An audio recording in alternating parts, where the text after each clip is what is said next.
ଲାଭ କଣ ତମେ ନିଜେ ଚିନ୍ତା କର ଲକ୍ଷ ଲକ୍ଷ ହଜାର ହଜାର ଲୋକ ଓଡିଶା ଛାଡିକି ଦୁନିଆ ହଉଛି ଷ୍ଟେଟରେ ଅଛନ୍ତି। କ'ଣ କହିବା ମାମୁଁ ଆମ ବୁଢ଼ା ତ ସିଆଡ଼ୁ ସେଇଆ ଖାଲି ଭୋଟ ଟାଇମ୍ରେ ଆସି ଟିକେ ମୁହଁ ଦେଖା କରିଦେଉଛି ଯେତେବେଳେ ଭୋଟ ପାଇଯାଉଛି ଜିତି ଯାଉଛି ଗଲା ପାଇଲା। ଆଉ ତମ ସ୍ତ୍ରୀ ମାନଙ୍କୁ ତମ ଘର ମାନଙ୍କୁ ଟଙ୍କିକିଆ ଚାଉଳ ଦେଇ ଦଉଛି ଆଉ ତମେ କାହିଁକି ହଉଛି ତା ପଛରେ ଗୋଡିବନି। ସେଇ କଥା ମୁଁ କହୁଛି ଯେ ଆମକୁ ରୋଜଗାର ଦରକାର ହେଲା ଟଙ୍କିକିଆ ଚାଉଳ ଦରକାର ନା ଆମକୁ ଜୋତା ଦରକାର ନା ଭତ୍ତା ଦରକାର କିଛି ଦରକାର ନାହିଁ। ଆମକୁ ଯେମିତି ବାଙ୍ଗଲୋରରେ ଏଠି ସଫ୍ଟୱେର ବିଲ୍ଡିଂ ଗୁଡା ଅଛି ସେଠି ସେ କରୁନି କ'ଣ ପାଇଁ? ତମେ କ'ଣ ସଫ୍ଟୱେର କରିବ କି?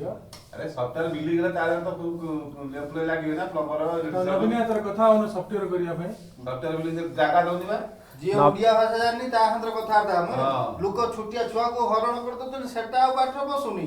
ସବୁ ଓଡିଆ ଭାଷା ଜାଣିନାହିଁ ସିଏ ଆମ ପାଇଁ ଭଗବାନ। 20 ବର୍ଷ ହେଲାଣି ଅଛି। ଦୂଷଣ ପିତୃ ଦୂଷଣ ବଂଶଦା ଦାତା ମୂର୍ଖ ଦୂଷଣ କର୍ମ ଦୂଷଣ ଦରିଦ୍ରତା। କ'ଣ କାଳିଆ ଯୋଜନା କ'ଣ ଆମେ ଶୁଣୁଛୁ ପୁଣି କୁଆଡ଼େ 3 ନମ୍ବର କିସ୍ତି ହେଲାଣି କିନ୍ତୁ 3 ନମ୍ବର କିସ୍ତି ଦେଇଛି କି ନାହିଁ ସେଇଟା ତ ଆମେ କଳ୍ପନା ଆମେ ତ ବାହାରେ ରହିଲୁ। ତମେ ବାହାରେ ରହିବାକୁ କହୁଛି କିଏ? ତମେ ହେଲେ ଆମର ବା ନବୀନ ପଟ୍ଟନାୟକ ବା ସେ ବା କିଛି କ'ଣ କଲେ ସିନା ଆମେ ଯାଇକି ବାହାରେ ରହିବୁ। ପାଇନାହାନ୍ତି କି ତମେ କ'ଣ ବାହାରେ ରହିଛ ବୋଲି ତମେ କହିବ ନା କ'ଣ ଏଠି?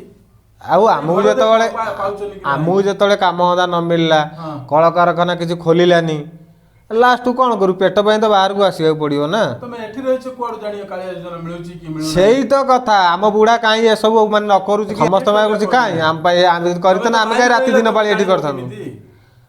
ସେଇ ଆମେ ଗାଁରେ ରହିପାରୁନୁ ମିଲି ଆମେ ଓଡ଼ିଶାରେ ରହୁନୁ ମିଲି ଆସି ବାହାରେ ଖଟୁଛୁ ରାତି ଦିନ ଦାଦନ ଭଳିଆ ଖଟୁଛୁ ହେଲେ ଲାଭ କ'ଣ? ରହିବା ପାଇଁ କହିଲା କିଏ? ତମେ ନବୀନ କିଛି ଆମ ପାଇଁ ବ୍ୟବସ୍ଥା ନ କରିବାରୁ ଆମେ ଆଇଲୁ ଆମକୁ କ'ଣ କିଏ କହନ୍ତା ପେଟ ପାଇଁ ଆମେ ଆସିବୁ। ନବୀନ କିଛି କରିବନି ଯାହା କରିବ ତମେ କରିବ ବୁଝିଲ କି? ବୁଝିପାରୁଛ ନା ମୁଁ କ'ଣ କହୁଛି? ହଁ ମୁଁ ତ ଚାଉଳ ଦଉଛି ଅଣ୍ଡା ଦଉଛି ତମ ଛୁଆ ମାନଙ୍କୁ ଛତୁଆ ଦଉଛି ସେଥିରେ ତମ ମନ କିଣି ଦଉଛି ଭୋଟ ଦେଲେ କାଳିଆ ଯୋଜନା ପଇସା 5,000 ଟଙ୍କା ନେଟେ ପିଇଦେଲା ତମ ମୁହଁକୁ ବନ୍ଦ କରିଦେଲା। ଏଟା ବୁଝିପାରୁଛ ତମ ଟିକେ ରୁହନ୍ତୁ ସୁଭଦ୍ର ବାବୁ ଟିକେ ରୁହନ୍ତୁ। ହଁ ତମକୁ କହୁଛି ଇଏ 500 କୋଟି କ'ଣ କହୁଥିଲେ ଆପଣ ଏଇଖିଣି? ନାଇଁ ଆମର ଯେଉଁ ଦେଇଥିଲେ ଏ ଯେଉଁ ଇଏସଟା ଆସିଥିଲା ଆମର ଯେଉଁ ମୋଦି ସରକାର ଦେଇଥିଲା 500 କରୋଡ଼ ଟଙ୍କା ସେ ପଇସା କ'ଣ ହେଲା ନା ଲୋକମାନଙ୍କୁ ଘର ମିଳିଲା। ଲୋକ ତ ବାତ୍ୟାରେ କି ପବନରେ ଘର ଭାଙ୍ଗି ଯାଇଥିଲା ସେମାନଙ୍କୁ କିଛି ମିଳିଲାନି। ପାଣ୍ଡିଆ ଖାଇଲା କି ନବୀନ ଖାଇଲା କି ତାର ଚେଲା ଚାମଡ଼ା ଖାଇଲା ଆମେ କେମିତି ଜାଣିବୁ? ଆମେ ଖାଲି ଶୁଣିଥିଲୁ ମୋଦି ଦେଇଛି ପଇସା ନା ସେ ପଇସା ଆମ ପାଖରେ ପହଞ୍ଚିଲା ନା ଲୋକମାନେ ଉପକୃତ ହେଲେ ନା ଘର ଯେଉଁମାନଙ୍କର ଭାଙ୍ଗିଗଲା ତାଙ୍କୁ ଘର ମିଳିଲା କିଛି ମିଳିଲା। ଟିକେ ସମୟ ତମେ କ'ଣ କହିବାକୁ ଚାହୁଁଛ? ଆମେ କହିବାକୁ ଚାହୁଁଛୁ ଯେ ନବୀନ ପଟ୍ଟନାୟକ ଆମ ଓଡ଼ିଶା ପାଇଁ କିଛି କାମ କରୁ ଯେଉଁ କାମ କି ଆମର ବାହାରେ ଯେଉଁ ପିଲାମାନେ ସବୁ ଦାଦନ ଭଳିଆ ଖଟୁଛନ୍ତି ସେମାନଙ୍କୁ ନିଯୁକ୍ତି ଦେଉ ସେମାନେ ଟିକେ ଉପକୃତ ହୁଅନ୍ତୁ। ପର ଅଧୀନରେ କେତେ ଦିନ କାମ କରିବେ? ଓ ସୁବାବୁ 21 ବର୍ଷ ଭିତରେ ଯିଏ ନ କରି ପାଇଲା ଆଉ କ'ଣ 5 ବର୍ଷ ପରେ କରିବ? ବୁଝିଲ ମା ପେଟର ଛୁଆ ରହେ 10 ମାସ 10 ଦିନ ଇଏ କେତେ ମାସ କେତେ ଦିନ ରହିଛି ଥିଲେ କଂଗ୍ରେସ ହେଲେ ଜନତା ବିଜେଡି ନେଇକି 13 ଘଇତା ବୁଝିଲ କ'ଣ କହୁଛି ମୁଁ ଆଉ ଫେରେ ହଁ ବୋଲି କହୁଛ ଆମ ପାଇଁ ନବୀନ କରିବ ସେ କରିପାରୁନି ବୋଲି ଆମେ ଏଠି ପଡ଼ିଛୁ ନା। ଗୋଟେ ଦୁବ ଗଛର କାକର ଯେମିତି ପଡେ ନବୀନ ସେଇଟା ପଡିଯିବ ବୁଝିଲ। ପାର୍ଟି ଚେଞ୍ଜ କର ତମେ ନବୀନ ପତ୍ର ଗୁଡେଇବ ରାତି ଅଧର ଉପାସ ରହିବ ଭୋକ ତମ ପିଲା ଛୁଆ ରାସ୍ତାରେ ମୁଁ ଏଟା ଲେଖିଦେମି 100% ସତ।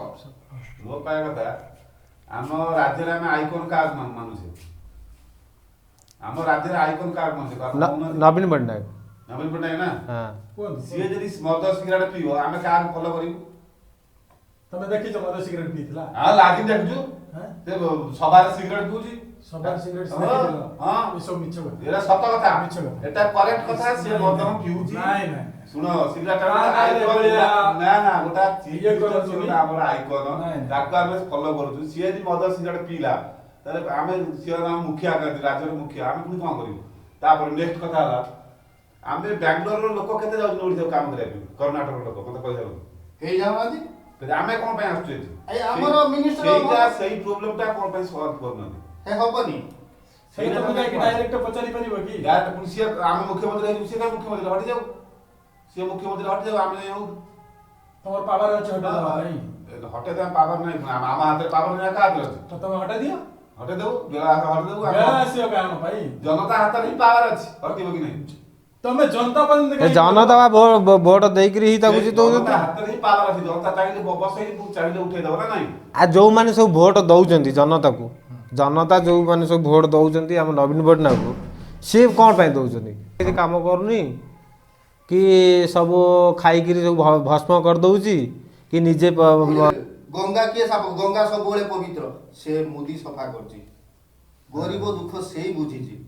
ତମେ ଦେଖିଲ ନବୀନ, ଛି ଛି ଛି ଛି ଛି ଛି, ଛୁପ ପକେଇ ସାରିଲା ପରେ ଆଉ ଉଠାନ୍ତିନି, କିନ୍ତୁ ତମେ ଉଠଉଛ। ଟଙ୍କିକିଆ ଚାଉଳ ଦଉଛି, ଅମୁକେ ଧମକେ XYZ। ବୁଝିପାରୁଛ ମୁଁ କଥା କହୁଛି ବାବୁ? ଏବେ ବି ଟାଇମ ଅଛି, ସୁଧୁରି ଯିବ। ଆଉ ମୋଦି ତ ସବୁଆଡେ କରୁଛି, ଆମ ଓଡ଼ିଶାକୁ କାହିଁ କରୁନି କିଛି? କଣ ପାଇଁ ଓଡିଶା ଲୋକ କାହିଁକି ତାକୁ ଭୋଟ ଦଉନାହାନ୍ତି? ଭୋଟ ଦେବେ, ଆଗେ କାମ କରୁ, ଆଗେ କାମ କରୁ ତାପରେ ଭୋଟ ଦେବେ। ଲୋକଙ୍କ ମନରେ ବିଶ୍ୱାସ କେମିତି ଜଗିବ? ଟାଇମ ନାହିଁ, ଯାହା କହିବ ଏଇଖିଣି କହିବ, ଯାହା କହିବ ପରେ କହିଲେ କିଛି ହବନି। ଇଲେକ୍ସନ ବେଳକୁ ଆସିକି ତମ ପାର୍ଟି ବନ୍ଦ କରିଦବ, ତମେ ଚୁପ୍। ବୁଝିଲ ନା ମୁଁ କଣ କହୁଛି? ଆଉ ପୁଣି ଏତେ ସବୁ କାମ ଓଡ଼ିଶାରେ ହଉଛି କେମିତି? 21 ତମେ ତ ହଉଛି 21 ବର୍ଷ ହେଲା ଯାହାଟା ନ ହେଇଛି ସେଟା ତମେ ଆଜି କରିକି ଦେଖେଇଦବ କି? ଗୋଟିଏ ମାତ୍ର ହଉଛି କେବଳ ସେ ସିଂହ ଛୁଆ ହଉଛି ମୋଦି। ୟେସ୍, ବୁଝିଲ? ଗୋଟିଏ ମାତ୍ର ସିଂହ ଛୁଆ ସେ ମୋଦି। ମୁଁ ଆଜି ଛାତିର ହାତ ମାରିକି କହୁଛି ଯେ ଯେତେବେଳେ ପାକିସ୍ତାନର ଗୋଟେ ହଉଛି ଇଣ୍ଡିଆନ ଆର୍ମି ଅଫିସରକୁ ନେଇ ଆଇଲା, ତା ଅପେକ୍ଷା ଆଉ କେହି ମିନିଷ୍ଟର ଏପର୍ଯ୍ୟନ୍ତ ଜନ୍ମ ହେଇନା ନାହିଁ। କିନ୍ତୁ ଟଙ୍କିକିଆ ଚାଉଳ ଟଙ୍କିକିଆ ଚାଉଳ ଦେଇକି ଆମ ଜୋତା, ମିନିଷ୍ଟର ଅଟା, ଭଲ। ଆଉ କ'ଣ କରିବା ମାମୁ? ଆଉ ବିଜେଡି କେନ୍ଦ୍ରାପଡ଼ାର ବିଜେଡି ହଉଛି ଇଏ ଅନୁ ଦେଇକି ଭୋଟ ଦେଇକି କି ହଉଛି ଇଏ କିନ୍ତୁ ତାଙ୍କ ସ୍ୱାମୀ ସ୍ତ୍ରୀ ଠିକ ହେଇଗଲେ ତାକୁ ଭୋଟ ଦେଇ କଣ ଲାଭ? କଣ ଲାଭ? ଯିଏ ବାହା ହେଇନି ଓଡିଶା କଥା କହିପାରୁନି ତାକେ ଭୋଟ ଦେବ ନା?